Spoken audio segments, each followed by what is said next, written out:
The Bridge. Have you played it?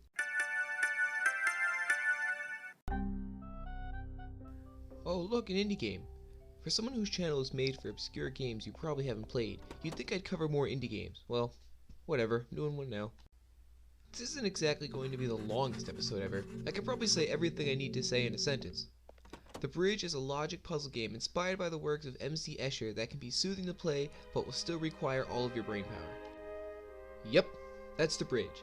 Have you played it? Think you might try it? I'll see you next time and keep playing those obscure games.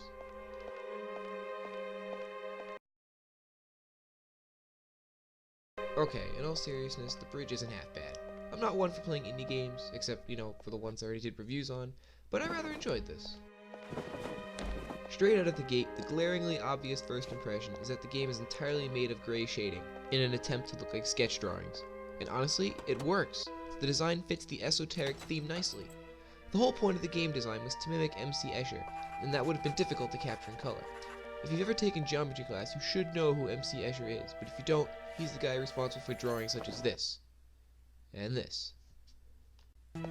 The levels encompass these impossible structures and... wait, does that mean this is technically a math game? High school memories aside, this game is actually very relaxing to play. The black and white means there are no in-your-face colors, you just walk around at a leisurely pace. The music is soft, there are no time limits, no medals, no stars, no leaderboards, no lives, and no game overs.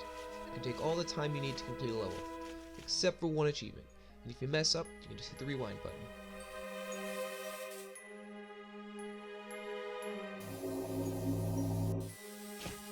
Speaking of achievements, every achievement in this game ends in a 1, a 3, a 7, or a 9. So if you have that gamer score OCD where everything has to end in a 0 or a 5, be prepared to play this one all the way through. The good news is they're really not all that difficult. I would say you could get all the achievements without using a walkthrough, but that wouldn't be true, but I'll get there in a minute. And of the 48 levels in the game, I had to use a walkthrough on 2 of those. Now I highly suggest not using a walkthrough unless you've really been stuck for a while, because using a walkthrough in this game kind of ruins the experience. But hey, 46 out of 48 levels on my own isn't too bad. Technically there are only 24 levels, with the second half supposed to be mirror levels, but that's misleading. The mirror levels have enough change to them that they really should just be considered their own levels. The levels could have just been you walking around the impossible structures, but that wouldn't have been enough, oh no.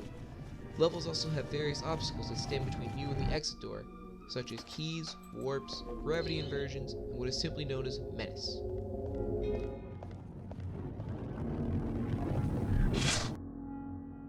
Well, that's kind of depressing. Trying to solve these levels are definitely a challenge, especially once the game introduces varying gravity, where the different color-coded objects, or shade-coded I guess, gravitate in different directions. And then there are the ones controlled by the veil. When you enter the veil, you stop being affected by gravity, and the tilt is focused around another object. I'm not really sure how to explain this, but basically the veil makes it so you can change the direction of gravitational pull on certain objects in comparison to yours. Sorry if that's not very clear, but hopefully this clip will help explain it a little bit better.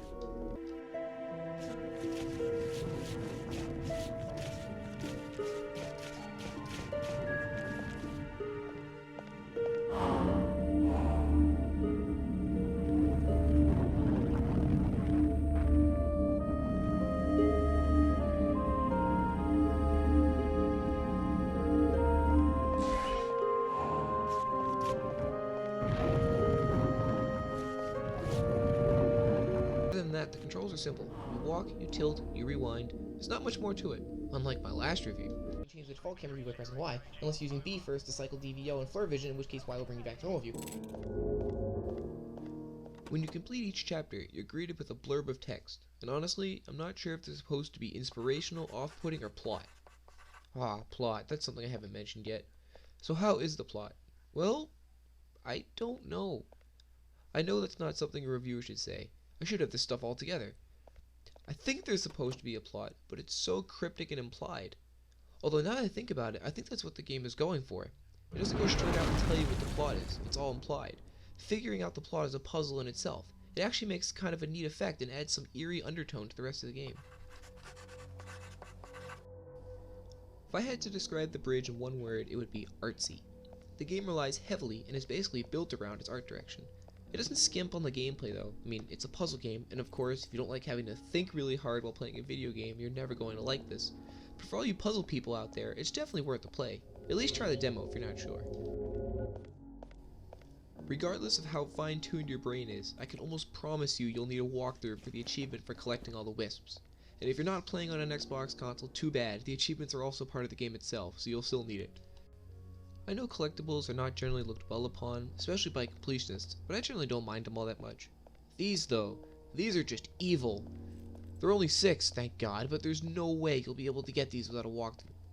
For example, you get one of them by holding the rewind button for 60 seconds on a specific level. Why would you ever think to do that?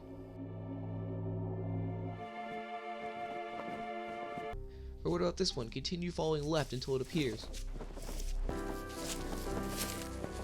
Whee! Oh yeah, and I hope you know that Konami code.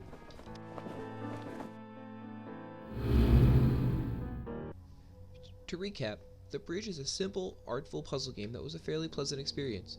I definitely recommend this to those who like logic puzzles, or even fans of MC Escher. It's definitely neat to see physics added to some of those impossible structures. If you don't mind the challenge, this is also a great game to remove yourself from the typical high-action, fast-paced games of today. Nothing to worry about except the game, and maybe some achievements.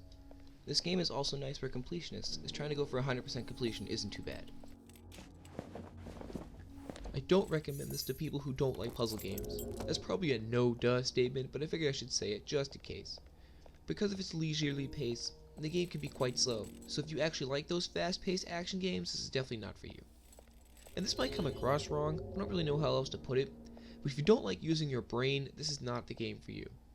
If you're on an Xbox console and you're very adamant about your gamer score always ending in a 5 or a 0, you may not want to play this unless you're going to go all the way through. And if you're looking for a defined plot, this is not for you either. The plot of this game is like trying to take an English class. You have to analyze the story presented to you and break down all the subtle meanings that may or may not just be complete BS. Now that I've gone through this review, where exactly do bridges come into play? At the end, so there. Anyway, have you played it? Think you might give it a shot? Let me know below and keep playing those obscure games.